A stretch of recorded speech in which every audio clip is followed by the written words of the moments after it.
बनी, साल के आखिरी पड़ाव पर द बेटर इंडिया आपको मिलवाने वाला है इंसानियत के उन 5 हीरोज से जो अपने काम से बुजुर्गों, बेजुबानों और जरूरतमंदों की जिंदगी आसान बना रहे हैं। खेड़ा, गुजरात के एक बिजनेसमैन मनुभाई पंचाल सालों से अपने आसपास के जरूरतमंद लोगों की मदद और राहगीरों को पानी पिलाने जैसे काम करते थे, लेकिन 5 साल पहले उनका निधन हो गया। पिता के निधन के बाद उनके बेटे राकेश पंचाल ने उनकी दुकान को तो संभाला ही, साथ ही उनके सेवा काम को अपना कर कईयों के लिए मिसाल बन गए। आज उनकी संस्था विसानो परिवार से टिफिन का लाभ 500 से अधिक लोग उठा रहे हैं। यह सब कुछ मुमकिन हो पाया राकेश की सोच और उनके पिता की दी सीख की वजह से। गुजरात के डीसा में सुदामा वृद्धाश्रम चला रही 30 साल की आशा राजपुरोहित ने यहाँ रहने वाले 22 बुजुर्गों की सेवा के लिए अपने खुद के परिवार, यहाँ तक कि बेटे को भी खुद से दूर कर दिया, ताकि वह अपना पूरा जीवन ओल्ड एज होम में रह रहे बुजुर्गों की सेवा में लगा सके। आज वह यहाँ इन बुजुर्गों का परिवार बनकर रहती है। दरअसल इस ओल्ड एज होम की शुरुआत 14 साल पहले उनके पिता कांतिलाल राजपुरोहित ने की थी। उन्होंने आसपास के बेसहारा और दिव्यांग बुजुर्गों की सेवा के लिए इस आश्रम की शुरुआत की थी।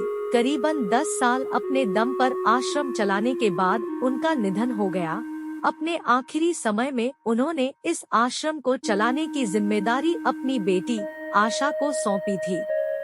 गाजियाबाद की 25 साल की निहारिका राणा पिछले 3 साल से जानवरों को रेस्क्यू कर रही है। बेजुबानों की मदद के लिए उन्होंने खुद के दम पर एक अभियान की शुरुआत की है। आज वह निहारिका राणा फाउंडेशन नाम से एक संस्था चला रही है और इसके तहत वह रोज खुद 100 से अधिक बेजुबानों को खाना खिलाती है।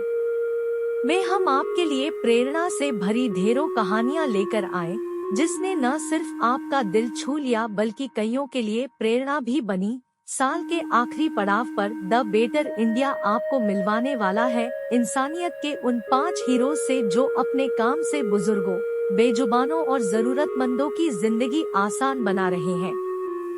चलिए मिलते हैं कि उन हीरोज से जिन्होंने जीता आप सभी दिल।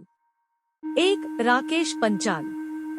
खेड़ा, गुजरात के एक बिजनेसमैन मनुभाई पंचाल सालों से अपने आसपास के जरूरतमंद लोगों की मदद और राहगीरों को पानी पिलाने जैसे काम करते थे, लेकिन 5 साल पहले उनका निधन हो गया। पिता के निधन के बाद उनके बेटे राकेश पंचाल ने उनकी दुकान को तो संभाला ही, साथ ही उनके सेवा काम को अपना कर कईयों के लिए मिसाल बन गए। आज उनकी संस्था विसानो परिवार से टिफिन का लाभ 500 से अधिक लोग उठा रहे हैं। यह सब कुछ मुमकिन हो पाया राकेश की सोच और उनके पिता की दी सीख की वजह से। 2. आशा राजपुरोहित। गुजरात के डीसा में सुदामा वृद्धाश्रम चला रही 30 साल की आशा राजपुरोहित ने यहाँ रहने वाले 22 बुजुर्गों की सेवा के लिए अपने खुद के परिवार, यहाँ तक कि बेटे को भी खुद से दूर कर दिया, ताकि वह अपना पूरा जीवन ओल्ड एज होम में रह रहे बुजुर्गों की सेवा में लगा सके। आज वह यहाँ इन बुजुर्गों का परिवार बनकर रहती है।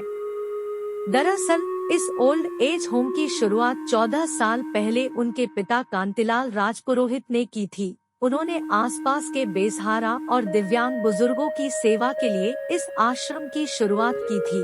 करीबन 10 साल अपने दम पर आश्रम चलाने के बाद उनका निधन हो गया। अपने आखिरी समय में उन्होंने इस आश्रम को चलाने की जिम्मेदारी अपनी बेटी आशा को सौंपी थी। 3. निहारिका राणा। गाजियाबाद की 25 साल की निहारिका राणा पिछले 3 साल से जानवरों को रेस्क्यू कर रही है। बेजुबानों की मदद के लिए उन्होंने खुद के दम पर एक अभियान की शुरुआत की है। आज वह निहारिका राणा फाउंडेशन नाम से एक संस्था चला रही है और इसके तहत वह रोज खुद 100 से अधिक बेजुबानों को खाना खिलाती है। इतना ही नहीं, उन्होंने इन 3 सालों में 500 घायल जानवरों को रेस्क्यू भी किया है। सबसे अच्छी बात तो यह है कि यह सारे काम वह अपनी फुल टाइम जॉब के साथ करती है और इन कामों में अपनी आधे से ज्यादा सैलरी भी लगा देती है।